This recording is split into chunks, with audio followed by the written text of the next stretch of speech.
राधा स्वामी संप्रदाय की परंपरा में गद्दी सौंपना केवल प्रशासनिक या औपचारिक निर्णय नहीं होता, बल्कि यह एक आध्यात्मिक उत्तराधिकार की घोषणा होती है। जब कोई संत किसी को अपनी गद्दी सौंपता है, तो वह यह संकेत देता है कि यह व्यक्ति अब संप्रदाय की शिक्षाओं, रहस्य और अनुभव का पूर्ण अधिकारी बन चुका है। ऐसे ही एक ऐतिहासिक क्षण में राधा स्वामी बाबा जी ने हजूर जी को गद्दी सौंपी, एक निर्णय जो केवल बाहरी दृष्टि से समझना कठिन है, लेकिन भीतर से पूर्णतः आध्यात्मिक और उद्देश्यपूर्ण था। बाबा जी का जीवन सादगी, समर्पण और सेवा का प्रतीक था।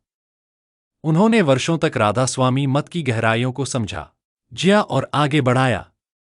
उन्होंने अपने शिष्यों में से कई को परखा, उन्हें अध्यात्म के मार्ग पर चलने के लिए प्रेरित किया, और अंततः उनमें से एक में ऐसी चमक देखी जो केवल आध्यात्मिक अनुभव से ही संभव है।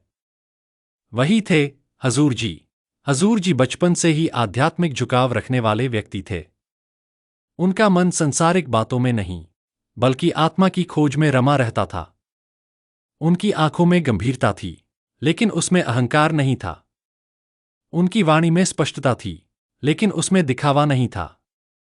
ऐसे गुण किसी भी सामान्य व्यक्ति में नहीं होते, और बाबा जी इसे भली भांति जानते थे। यही कारण था कि उन्होंने धीरे धीरे हजूर जी को न केवल नजदीक बुलाया, बल्कि उन्हें आध्यात्मिक रीति से परखा भी। गद्दी का निर्णय अचानक नहीं होता।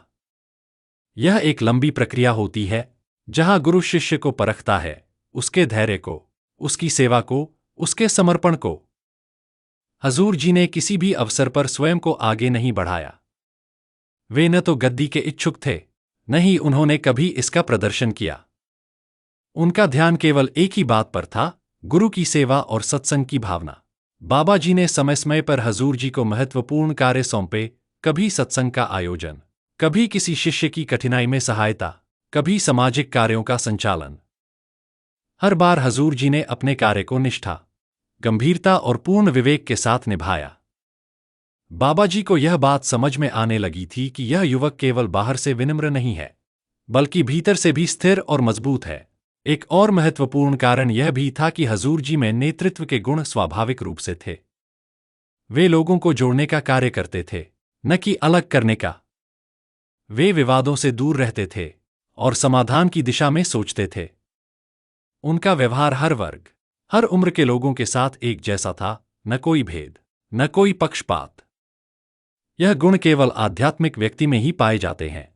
अंततः जब समय आया, तो बाबा जी ने सभी के सामने यह घोषणा की कि अब से हजूर जी ही इस पंथ के आध्यात्मिक उत्तराधिकारी होंगे।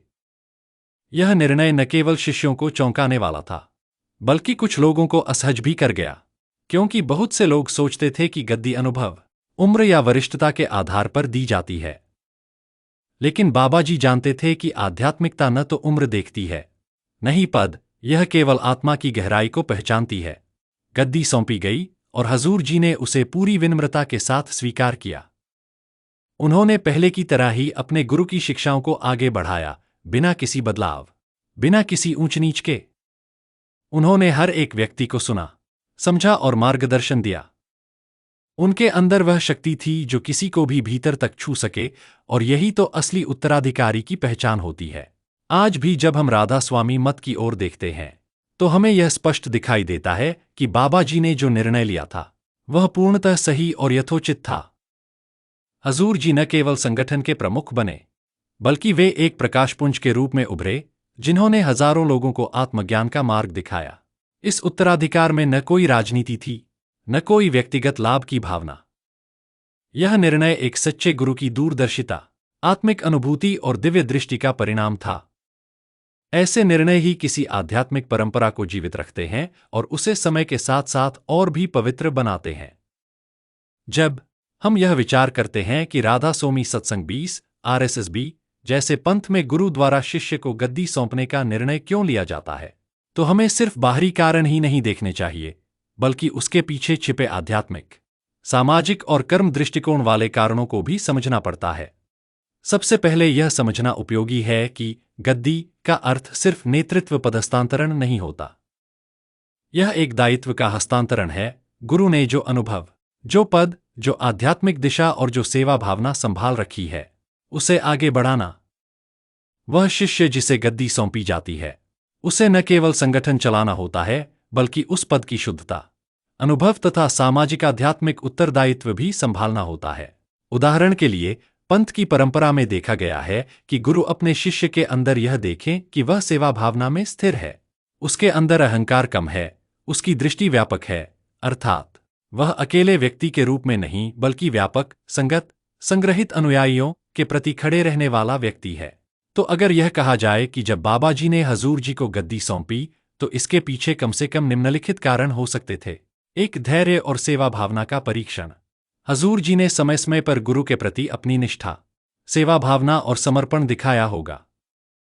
उन्होंने अपने आप को केवल पद या नाम के हिसाब से नहीं बल्कि सेवा कार्य में स्थिर रखा होगा।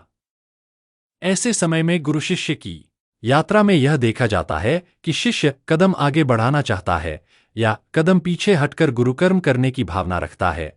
पूर्व वाला अक्सर अहंकार की अवस्था में होता है, बाद वाला विनम्रता का प्रतीक। गुरु ने यह देखा होगा कि हजूर जी बाद वाले प्रकार में खड़े रहे। 2, अहंकार मुक्त नेतृत्व की क्षमता। गद्दी सिर्फ आध्यात्मिक विद्वत्ता या लोकप्रियता का नहीं होता बल्कि नेतृत्व की वह क्षमता जिसके द्वारा सत्संग, अध्यात्म सभा, सेवा कार्य, अनुयायी संबंधों को संतुलित रखा जा सके। गुरु ने देखा होगा कि हजूर जी की वाणी, व्यवहार और दृष्टिकोण में यह संतुलन मौजूद है, न कि सिर्फ बाहरी चमक। 3, समय परिस्थिति का अनुकूल होना। किसी पंथ समुदाय के लिए जब समय बदलता है, शिक्षा वितरण के तरीके, भक्तों का स्वरूप, सामाजिक माध्यमों का प्रभाव बढ़ता है, तो आवश्यकता होती है कि अगला उत्तराधिकारी उस बदलती परिस्थितियों में भी संप्रदाय को स्थिर रखें। बाबा जी ने शायद देखा होगा कि हजूर जी में वह क्षमता है, नई पीढ़ी से जुड़ने की, संगठन को आगे ले जाने की। 4, गुरु शिष्य की आंतरिक अनुभूति।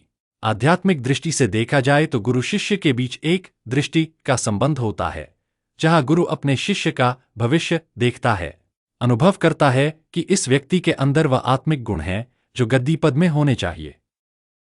गुरु ने शायद यह अनुभव किया होगा कि हजूर जी सिर्फ आजकल की स्थिति में नहीं बल्कि भविष्य में भी उत्तराधिकारी की भूमिका निभा सकते हैं। 5, परंपरा का निर्वाह। किसी भी पंथ संस्था के लिए परंपरा का ऋण है। पूर्व गुरुओं ने जो मार्ग दिखाया, जो शिक्षा दी, जिस अनुभूति को स्थान दिया, उसे अगले उत्तराधिकारी तक पहुंचाना महत्वपूर्ण है। बाबा जी ने यह सुनिश्चित करना चाहा होगा कि वह गद्दी ऐसा व्यक्ति को सौंपे जो न सिर्फ वर्तमान में समर्थ हो बल्कि भविष्य में भी उस परंपरा को अक्षुण्ण रख सके। इन कारणों के आलोक में यह कहना संभव है कि बाबा जी ने हजूर जी को गद्दी इसलिए सौंपी क्योंकि उन्होंने देखा था कि हजूर जी में उपरोक्त गुण पर्याप्त रूप से विकसित हो चुके थे: सेवा भावना, नेतृत्व क्षमता, सामाजिक दृष्टि, आध्यात्मिक गहराई। इस सौंपी गई गद्दी ने हजूर जी को एक नए रूप में प्रस्तुत किया, जहां वे सिर्फ शिष्य नहीं बल्कि गुरु पद में आ गए, जिम्मेदारी के साथ। गद्दी सौंपी जाने के बाद हजूर जी ने यह दायित्व स्वीकार किया, और यह स्वीकार्यता सिर्फ पद स्वीकार नहीं थी बल्कि गुरु द्वारा दी गई शिक्षा, अनुशासन और दिशा का पालन करने की प्रतिबद्धता थी। उन्होंने यह दिखाया कि गद्दी मिलने का मतलब सिर्फ शीर्ष स्थान पर पहुंचना नहीं बल्कि उस स्थान पर उठने और निभाने का है। और वास्तव में उस सौंपी गई गद्दी के बाद हजूर जी ने अपने गुरुपद की शिक्षाओं को निरंतर रूप से आगे बढ़ाया।